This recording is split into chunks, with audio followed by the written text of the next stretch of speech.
Right now, you're listening to this video. You believe you chose to be here. You believe this was your decision. But what if that choice was made before you were even aware of it? What if your brain quietly pushed you here using patterns, emotions, and hidden mechanisms you never consciously approved? Today, we are going to explore how your brain secretly controls your decisions, not in a dramatic or fictional way, but through real psychological and neurological processes that shape your life every single day. This is not about blaming the brain, it is about understanding it. This is the mental code. Most people believe they are rational decision makers. They believe they carefully think, analyze options, weigh pros and cons, and then make a choice. But science tells a different story. Your brain is not primarily designed to make the best decisions, it is designed to keep you alive. Everything else comes second. To understand how your brain controls your decisions, we first need to understand how it actually works. Your brain operates using efficiency, not accuracy. It prefers shortcuts over deep thinking. It prefers familiarity over truth. It prefers comfort over growth. And once you see this clearly, you begin to notice its influence everywhere.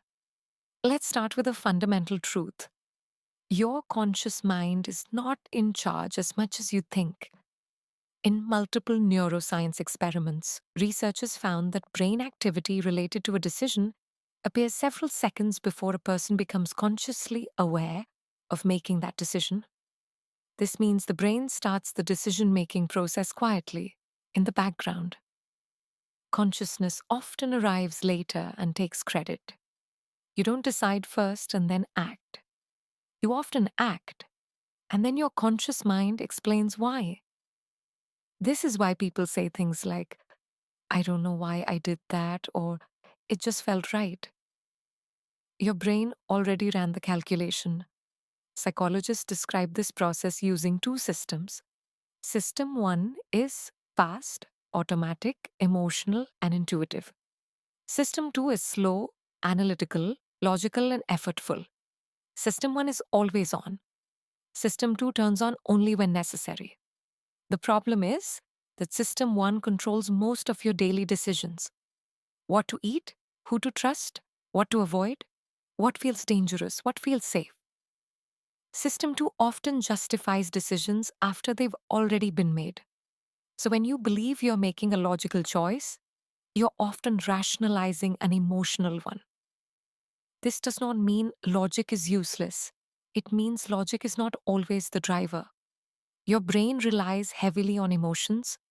Emotions are not weaknesses, they are signals. Fear signals danger. Comfort signals safety. Curiosity signals potential reward. But here's the issue: your brain cannot distinguish between real danger and perceived danger very well. Public speaking can trigger the same fear response as physical threats. Change can feel as dangerous as loss. Uncertainty can feel worse than a bad but familiar situation. So your brain often pushes you toward what feels known, even if it limits you. This is why people stay in routines that no longer serve them.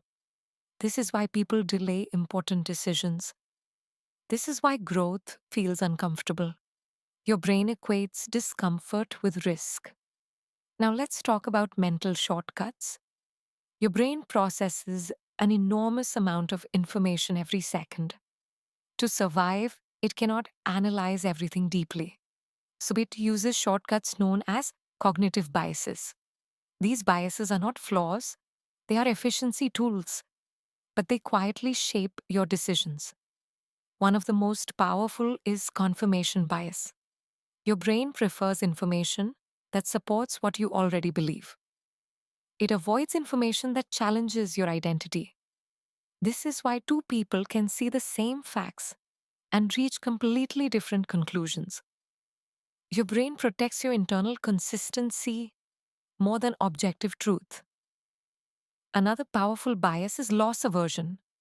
Your brain feels the pain of loss more strongly than the pleasure of gain. This means you are more motivated to avoid losing something than to gain something new. That's why fear based decisions are so common. Your brain says, better safe than sorry, even when safe keeps you stuck. Social influence plays a massive role in decision making. Your brain evolved in tribes. Belonging meant survival. So your brain is extremely sensitive to social signals. If many people believe something, your brain assumes it must be important. If many people approve of something, your brain feels safer choosing it. This is called social proof. It explains trends, it explains viral content, it explains why opinions spread so quickly. Your brain does not want to be alone, so it often follows the crowd, quietly, automatically. Now, let's talk about environment. Your environment shapes your decisions far more than motivation ever will. Light affects mood, sound affects focus, clutter affects clarity. Your brain constantly scans your surroundings for cues. This is why certain environments make you feel productive and others make you feel drained. This is also why modern platforms are carefully designed. Notifications trigger anticipation, colors trigger emotion, infinite scrolling removes stopping points. Your brain reacts before you realize what's happening. If you do not design your environment intentionally, your brain will react to whatever is placed in front of it. Another major influence is memory. Your brain does not store memories objectively, it reconstructs them. Each time you recall a memory, it changes slightly. This means your past experiences influence decisions, even when they are inaccurate. A single emotional memory can outweigh many rational facts. Your brain trusts experience over statistics. That's why stories are more persuasive than data. That's why emotions override logic in critical moments. Let's talk about habits. Habits are automated decision loops. Your brain loves habits because they save energy. Once a behavior becomes a habit, your brain no longer needs to think. Cue, routine, reward. This loop runs silently. The brain prefers habits, even bad ones, over uncertainty. Breaking a habit feels uncomfortable because it requires energy and attention. Your brain resists that effort, not because it wants to sabotage you, but because it wants efficiency. Now, here is the most important question. If your brain controls so much, do you have any real control at all? Yes, but control does not come from force, it comes from awareness. You cannot stop your brain from generating impulses, but you can choose whether to act on them. The moment you pause, you interrupt automation. Slowing down is one of the most powerful decision tools. Speed favors emotion. Slowness invites clarity. When you slow down, System 2 has time to engage. Another powerful technique is emotional labeling. When you name an emotion, the emotional intensity decreases. Instead of saying, I feel bad, you say, I feel anxious or I feel uncertain. This creates psychological distance. Your brain shifts from reaction to observation. You're no longer inside the emotion, you're looking at it. This simple act restores control. Environment design is another key. Willpower is unreliable. Environment is consistent. If you want better decisions, design better surroundings. Reduce distractions, simplify choices, remove friction from positive habits, add friction to negative ones. Your brain will follow the path of least resistance. Make the right path easier. Decision rules are also powerful. A decision rule is a pre made choice. Instead of deciding every time, you decide once in advance. For example, if a decision affects my long term growth, I pause before answering. If I feel emotionally charged, I delay the decision. These rules protect you when emotions are high. They prevent impulsive decisions. Understanding your brain does not make you weak, it makes you skilled. The goal is not to eliminate emotion. The goal is to work with it.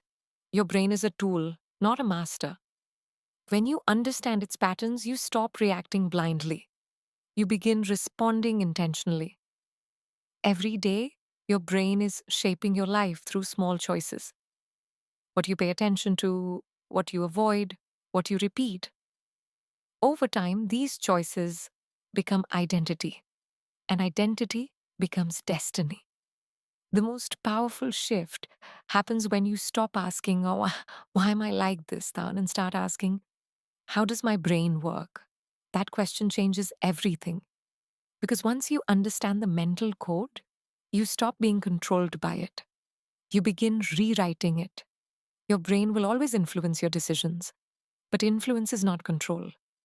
Awareness is freedom. This is the mental code.